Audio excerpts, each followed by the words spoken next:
Shalom Ibu, Bapak, Saudara-saudari sekalian yang terkasih dalam Tuhan. Kembali sore hari ini kita akan melanjutkan untuk mempelajari kitab Amsal. Sebelum kita mendengarkan firman Tuhan, marilah kita berdoa.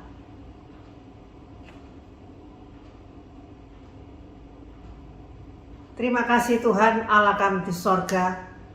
Sore hari ini kami mengucap syukur kembali kepada Tuhan kalau kami mendapat kesempatan untuk mendengarkan firman Tuhan mengenai kitab Amsal di tempat kami masing-masing. Bantulah kami Tuhan, hamba-Mu, beri kami hikmat akal budi, supaya apa yang kami sampaikan semuanya dari Tuhan untuk kepentingan kemajuan kerohanian kami, seluruh jemaat-Mu yang mendengarkan. Kau tolong juga jemaat-Mu yang mendengarkan di mana saja berada, supaya mereka dapat mengerti apa yang menjadi rencana Tuhan dalam hidup kami masing-masing. Dalam nama Tuhan Yesus kami berdoa dan mengucap syukur. Amin.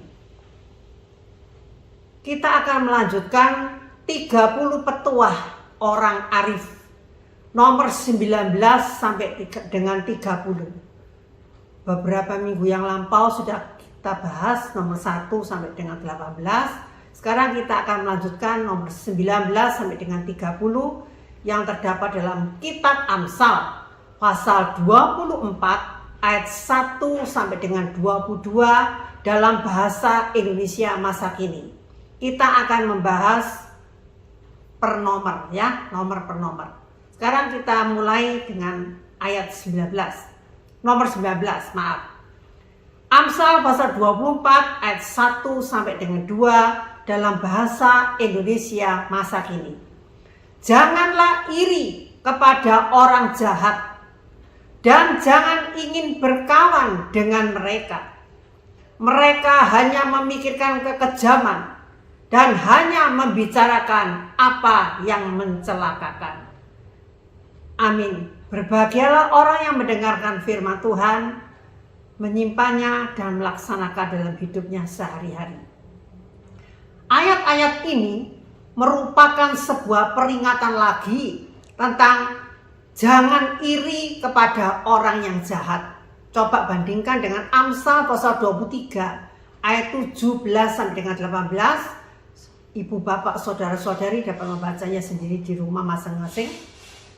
Bagi orang ini, kejahatan itu sudah merupakan kebiasaan. Kehidupannya terlihat sukses, kaya, harta yang dia miliki karena perbuatan melanggar undang-undang itu sudah biasa. Jangan bergaul atau berteman dekat dengan mereka, sebab membuat diri terpengaruh dalam sikap hidup dan perilaku. Lalu bergabung dengan mereka, kita akan melakukan hal-hal yang jahat. Di dalam kitab Amsal pasal 1 ayat 11, 14 sampai dengan 15, gambaran kehidupan orang jahat sebenarnya itu tidak mudah terlihat. Tak kalah kita mengenali lewat pergaulan yang intim, kita berhubungan dekat, baru nampak kehidupan mereka itu ternyata jahat, dikuasai oleh motif-motif yang ingin menghancurkan kebahagiaan orang lain. Apa yang ada di dalam pikiran mereka, itu yang dibicarakan, didiskusikan, dan mendatangkan bencana dalam kehidupan orang lain. Nanti saudara baca Amsal pasal 3 ayat 31, pasal 23 ayat 17. Inilah gambarannya orang yang iri hati. Coba ibu, bapak, saudara-saudari lihat modelnya gimana. Lanjut, kita lanjutkan nomor 20. Amsal pasal 24 ayat 3 sampai dengan 4. Dalam rumah tangga dibangun dengan hikmat dan pengertian. Dan apabila ada pengetahuan, maka kamar-kamarnya akan terisi lengkap dengan barang-barang berharga dan indah. Untuk membangun sebuah rumah tangga yang sejahtera dan harmonis, dibutuhkan hikmat dan kepandaian. Orang itu bisa saja membangun rumah dengan perbuatan mereka yang tidak jujur, tetapi mereka tidak bisa menegakkannya. Sebab apa? Fondasinya keropos. Habakuk pasal 2 ayat 9 sampai dengan 10. Di sana dicantumkan fondasi yang keropos. Namun, jika apa yang diperoleh secara jujur itu akan tahan lama, awet, dan bisa diwariskan kepada anak cucu. Dalam Amsal pasal 3 ayat 19 sampai 20 dikemukakan bahwa dengan hikmat Tuhan itu menciptakan bumi. Dengan akal budinya ia membentangkan langit di tempatnya. Dengan pengetahuannya ia membuat sumber-sumber air di bawah tanah pecah dan mengalirkan airnya, serta awan di langit mencurahkan air ke bumi. Keluarga atau karakter anggota keluarga dibangun dengan menggunakan hikmat orang tua yang tentunya berdasarkan juga hikmat dari Allah. Antara lain tata tertib dalam masyarakat dan alam. Keluarga yang dibangun berdasarkan hikmat akan menjadi keluarga yang bagaimana? Yang harmonis dan menyenangkan serta berkelimpahan, yang diikuti oleh kemuliaan dan kewibawaan di tengah masyarakat. Barang-barang yang berharga dan indah diperoleh dengan kerja keras, dengan jujur akan memenuhi rumah orang yang berhikmat. Coba ibu, bapak, saudara-saudari perhatikan gambar tersebut. Lanjut, nomor 21. Amsal pasal 24 ayat 5 sampai dengan 6. Orang bijaksana lebih berwibawa daripada orang kuat. Pengetahuan lebih penting daripada tenaga. Karena sebelum bertempur harus ada rencana yang matang dahulu. Dan semakin banyak penasehat, semakin besar kemungkinannya akan menang. Di dalam sebuah peperangan diperlukan hikmat untuk menyusun rencana dan strategi perang agar memperoleh kemenangan. Kekuatan intelektual itu lebih penting daripada kekuatan fisik yang diperoleh seseorang dengan belajar hikmat.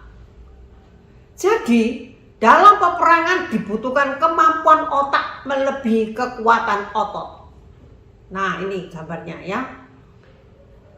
Diberi nasihat-nasihat cara-cara strategi perang. Jadi, kemenangan tergantung kepada penasehat yang banyak. Nasihat itu akan membantu mereka yang berperang untuk menentukan strategi dan tindakan yang benar demi meraih kemenangan. Di dalam kitab Amsal pasal 1 ayat 5, pasal 11 ayat 14, pasal 12 ayat 5, pasal 20 ayat 18 tentang nasihat yang menuntun orang dalam menghadapi setiap masalah bagaikan tali yang menarik kapal ke arah yang benar.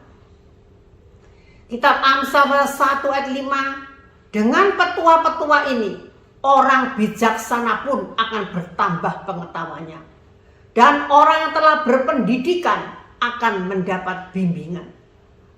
Amsal pasal 11 ayat 4, bangsa akan hancur jika tak ada pemimpin. Semakin banyak penasehat, semakin terjamin keselamatan. Jadi hikmat itu penting di dalam melakukan setiap kegiatan, khususnya dalam strategi perang. Ayat selanjutnya yaitu Amsal pasal 24 ayat 7 nomor 22. Orang bodoh tidak dapat menyelami hikmat.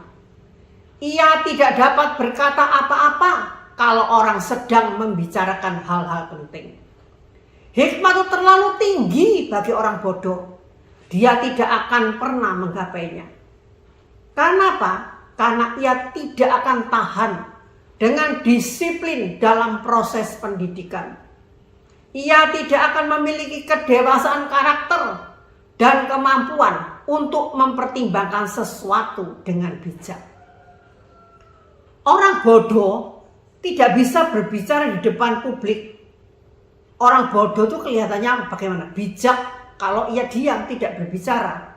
Semakin banyak ia membuka mulut, semakin tampak kebodohannya. Nah, ini gambarnya ya. Lanjut, nomor 23. Amsal pasal 24 ayat 8 sampai dengan 9. Orang yang selalu merencanakan kejahatan akan disebut perusuh. Setiap siasat orang bodoh adalah dosa. Orang yang selalu mencela orang lain tidak disenangi oleh siapapun. Tindakan baik atau jahat mulai itu dari pikiran mula-mula. Diutarakan melalui mulut kita dan dinyatakan dalam perbuatan melalui tangan. Orang yang melakukan kejahatan bukan secara kebetulan, tetapi berdasarkan rencana yang penuh pertimbangan. Coba perhatikan orang ini. Banyak rencana-rencana jahat di dalam pikirannya. Penampilannya kelihatan sopan dan bertingkah laku baik. Namun, ia merencanakan kejahatan terhadap orang yang telah menyakitinya atau mereka yang mereka pandang dengan iri hati. Ia akan dijuluki orang yang pandai dalam kejahatan, atau jika ada kejahatan apa saja yang diperbuat, ia akan dicurigai sebagai apa? Biang keladinya. Masyarakat akan menjauhi orang ini dan tidak mau bergaul dengan orang tersebut. Orang yang demikian disebut penipu atau biang kekejian atau perusuh. Itu semua termasuk orang yang berdosa, yang membangkitkan amarah Tuhan. Orang itu perlu untuk bertobat. Kalau tidak, ia akan binasa. Yeremia pasal 4 ayat 14. Basuhkanlah hatiku daripada kejahatan, hai Yerusalem, supaya terpeliharalah engkau. Berapa lama lagikah kepikiran yang sia-sia kau biarkan bermalam di dalam hatimu? Pikiran tuh harus bersih, tidak boleh merencanakan yang jahat. Lanjut, nomor 24. Amsal pasal 24 ayat 10. Jika engkau putus asa dalam keadaan gawat, maka engkau orang yang lemah. Janganlah seseorang itu menjadi tak bersemangat, merasa takut ketika berada dalam masa krisis. Karena sikap ini akan berdampak sangat negatif. Artinya, semakin kecillah kekuatannya secara fisik dan psikologis. Ini adalah suatu peringatan yang diberikan orang bijak kepada muridnya yang berstatus sebagai tentara dengan pangkat tinggi dalam keadaan gawat atau dalam peperangan. Nah, perhatikan gambar-gambar ini.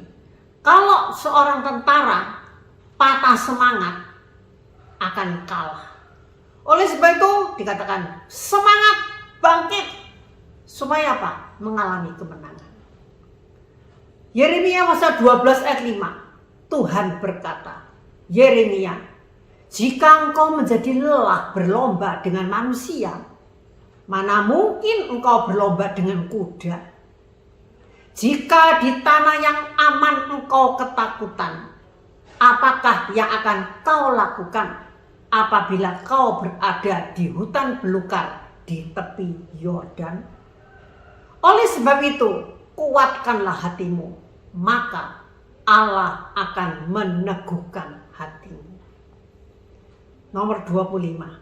Amsal pasal 24 ayat 11 sampai dengan 12. Jangan ragu-ragu membebaskan orang yang sudah dijatuhi hukuman mati. Selamatkanlah orang yang sedang digiring ke tempat penggantungan. Boleh saja kau berkata, itu bukan urusanku. Tetapi Allah mengawasi engkau. Ia mengetahui dan mengadili pikiranmu. Ia membalas manusia menurut perbuatannya. Di dalam ayat 11a dikatakan, bebaskan mereka yang diangkut untuk dibunuh. Kemungkinan antara lain kondisi orang tersebut sebagai tahanan perang orang yang tentunya tidak bersalah, tetapi divonis hukuman mati oleh rezim yang korup dan kejam, atau orang tersebut korban perampokan yang akan dibunuh oleh perampok. Orang tersebut perlu ditolong karena ia sedang berada dalam kondisi yang sangat lemah, gemetar, penuh ketakutan, dan menjelang ajal. Nah, inilah gambarannya tawanan-tawanan perang yang kalah. Seseorang harus menyelamatkan orang yang lemah dan merasa ketakutan, yang terancam bahaya maut. Jangan berpura-pura tidak tahu sehingga tidak mau membantu, karena dia akan menerima balasan dari Tuhan yang sepadan atas tindakannya. Yeremia pasal 17 ayat 10 dalam Bimka, Aku Tuhan menyelidiki hati, batin manusia kuuji, setiap orang akan kubalas menurut tingkah lakunya, dan kuperlakukan sesuai dengan perbuatannya. Oleh sebab itu kita perlu berhati-hati dalam setiap tindakan dalam hidup kita. Lanjut, nomor 26, Amsal pasal 24 ayat 13 sampai dengan 14. Anakku, makanlah madu, sebab itu baik. Sebagaimana madu dari sarang lebah, manis untuk dimakan. Begitu pula hikmat, baik untuk jiwamu. Jika engkau bijaksana, cerahlah masa depan. Madu di zaman Yehuda dan Israel kuno berasal dari sarang lebah liar di gua-gua batu atau di lembah-lembah. Saat itu belum ada peternakan lebah pada zaman Perjanjian Lama seperti sekarang ini. Meskipun demikian, di negara Mesir itu sudah ada peternakan lebah sejak tahun 2450 sebelum Masehi. Bahkan hal itu disebutkan dalam Undang-Undang Het yang berasal dari abad ke-14 sebelum Masehi. Sebab madu baik bagi kesehatan tubuh dibandingkan dengan obat-obat yang pahit. Madu terasa manis di mulut. Kanaan dikatakan tempat yang berlimpah susu dan madunya, makanan yang lazim di zaman itu. Dan di negeri itu, bahkan untuk anak-anak juga baik bagi kesehatan. Di dalam Yesaya pasal 7 ayat 15, pada waktu ia cukup besar untuk dapat mengambil keputusan sendiri, negeri itu akan makmur. Ia akan minum susu dan madu. Jadi makanan itu dihubungkan dengan permulaan sejarah Israel. Nah, inilah sarang madu. Gambarnya sarang madu ya, penuh madu, banyak tawonnya, lebah. Madu dalam Perjanjian Lama identik dengan firman Tuhan dan hikmat. Amsal pasal 16 ayat 24, perkataan yang menyenangkan adalah seperti sarang madu, manis bagi hati dan obat bagi tulang-tulang. Jadi sekali lagi, madu dalam Perjanjian Lama identik dengan firman Tuhan. Amsal pasal 25 ayat 27, tidaklah baik makan banyak madu, sebab itu biarlah jarang kata-kata pujian. Mazmur pasal 119 ayat 103, betapa manisnya janjimu itu bagi langit-langitku, lebih daripada madu bagi mulutmu. Itu dalam terjemahan baru. Dalam Bimka, alangkah manisnya perkataanmu, rasanya lebih manis dari madu. Demikian juga hikmat adalah baik dan manis bagi jiwa kita. Fungsi madu sama dengan fungsi hikmat, yaitu untuk kehidupan dan menyenangkan pikiran. Bila seseorang mendapatkan hikmat, maka ia boleh merasa yakin tentang masa depannya yang akan segera datang, atau masa depan di akhir kehidupannya. Amsal pasal 23 ayat 18, karena masa depan sungguh ada dan harapanmu tidak akan hilang. Nah, ini masa depan ada pengharapan. Nomor 27. Amsal pasal 24 ayat 15 sampai dengan 16. Janganlah seperti orang jahat yang bersepakat merampok orang jujur dan merampas rumahnya.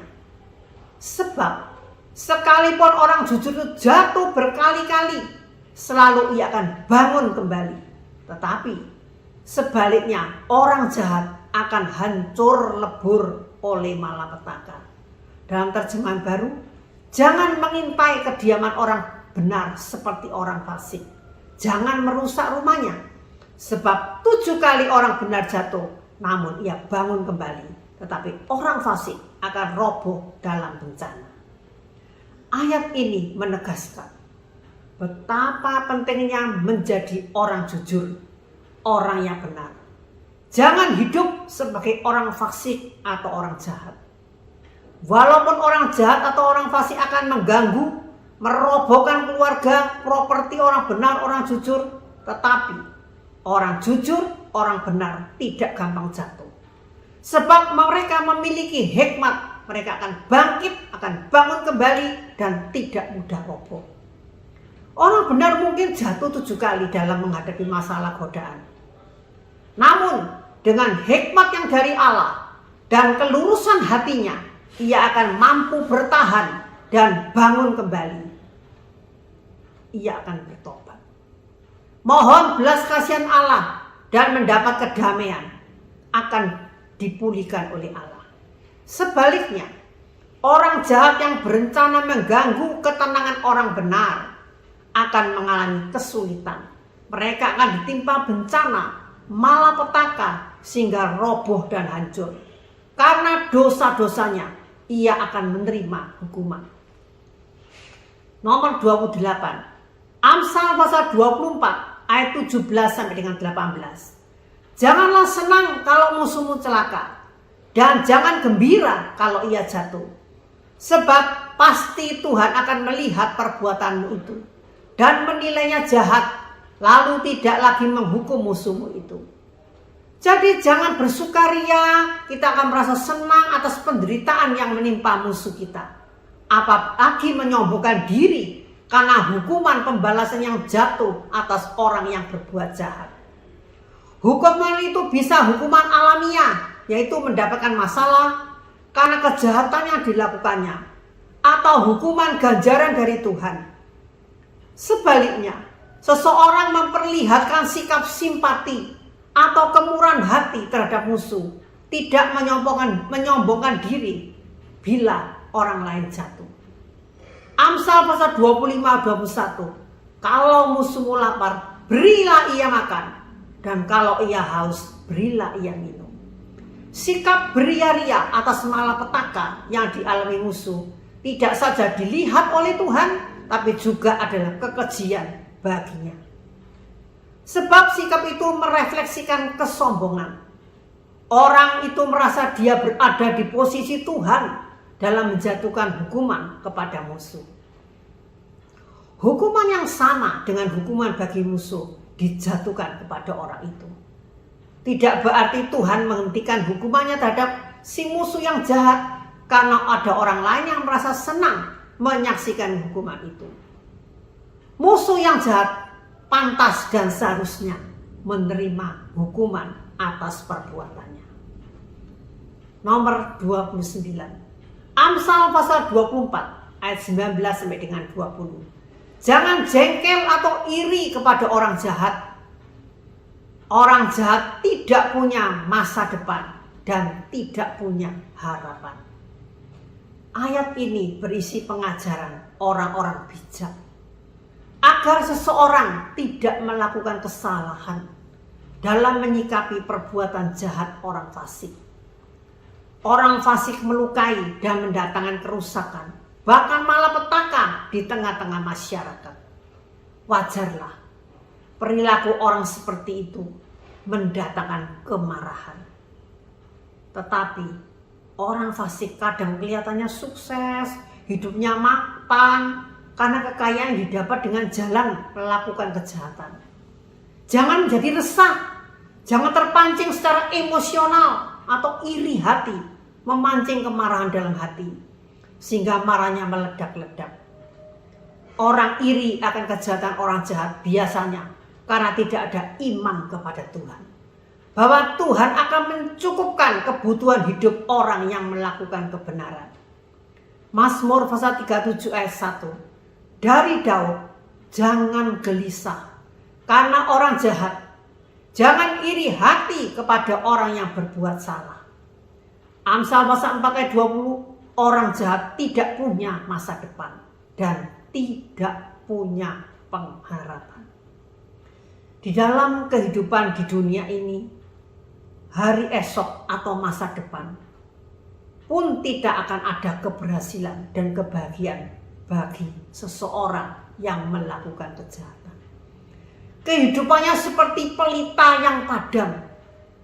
Artinya, kesejahteraan dan kekayaan orang fasik itu akan hilang. Amsal pasal 13 ayat 9, orang saleh bagaikan cahaya yang cemerlang, orang jahat bagaikan lampu padam. Tuhan tidak pernah bersukacita karena kematian seorang berdosa.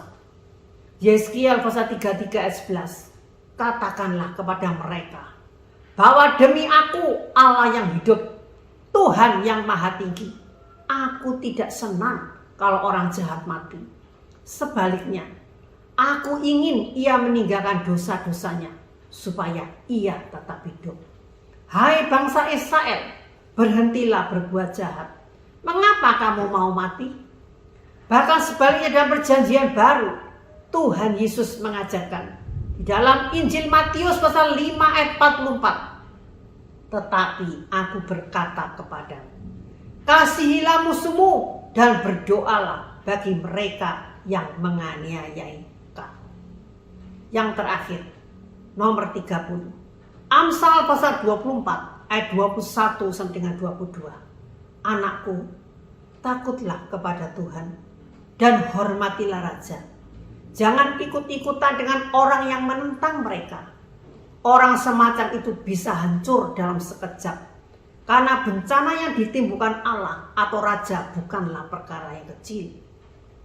Ayat-ayat ini merupakan ringkasan dari 30 perkataan hikmat. Kitab Amsal dimulai dan berakhir dengan kalimat takut akan Tuhan. Amsal pasal 24 ayat 21, anakku, takutlah kepada Tuhan dan hormatilah raja. Raja yang disebut di sini ada hubungannya dengan sistem pemerintahan dalam zaman Salomo dan para orang berhikmat. Pada zaman kerajaan Israel kuno, diatur oleh seorang raja yang dipilih oleh Tuhan dan bertanggung jawab kepada Tuhan. Jadi seorang raja itu bertindak mewakili Tuhan di dunia ini. Oleh karena itu sangatlah wajar kalau Tuhan dan raja harus ditakuti, firman-Nya dan undang-undangnya ditaati. Jangan melawan Tuhan dan raja. Kalau tidak melawan Tuhan, dia juga akan menghormati dan menaati raja. Tetapi kalau seseorang tidak memiliki sikap yang benar kepada Tuhan, dia juga bersikap tidak benar kepada raja. Jika kita melawan Tuhan atau raja atau pemerintah, maka kita akan mengalami kehancuran, kejatuhan, sakit penyakit, nasib malang. Kita akan mengalami teror, malapetaka, hukuman yang sepantasnya dari Tuhan atau dari raja atau dari pemerintah. Jadilah anak Tuhan yang takut dan taat akan Tuhan. Jadilah warga negara yang baik, mengerti akan hak dan kewajiban. Jangan sampai kita melanggar aturan yang telah ditetapkan oleh pemerintah di mana kita tinggal. Contoh dalam kehidupan kita sehari-hari. Kalau kita wajib membayar pajak, bayar pajak tepat pada waktunya. Entah itu pajak sepeda motor, pajak mobil yang kita miliki, pajak tempat tinggal, PBB, pajak penghasilan. Kalau kita berkendara di jalan raya, jangan sampai melanggar aturan lalu lintas. Jangan sampai kita melanggar tidak memakai helm waktu mengendarai sepeda motor, tidak mengenakan sabuk pengaman saat mengendarai mobil, menggunakan HP waktu mengendarai mobil, ngebut di jalan raya. Tuhan hakim yang adil yang menjadi perenungan. Inti firman Tuhan yang perlu kita perhatikan yaitu betapa pentingnya menjadi orang yang takut akan Tuhan, hidup benar, berjalan sesuai dengan kebenaran sabda Tuhan. Orang yang takut akan Tuhan akan dilindungi, walaupun jatuh tidak sampai tergeletak, Tuhan akan menolong. Jadilah orang yang rajin bekerja sehingga kebutuhan rumah tangga terpenuhi, tidak menjadi beban hidup orang lain. Sebagai warga negara yang baik, hendaknya kita taat akan peraturan dan kewajiban di mana kita tinggal. Amin. Mari kita berdoa. Terima kasih Tuhan Allah kami di surga. Kami sudah mendengarkan firman Tuhan. Ajarlah kami menjadi anak-anak Tuhan yang taat dan takut akan Engkau. Jadi warga negara yang taat akan hukum, mengerti hak dan kewajiban kami. Ajarlah kami Tuhan menjadi orang-orang yang rajin bekerja sehingga tidak menjadi beban orang lain. Bantulah kami Bapa untuk melakukan firman Tuhan yang sudah kami dengar pada saat ini. Terima kasih Bapa. Dalam nama Tuhan Yesus kami berdoa dan mengucap syukur. Amin.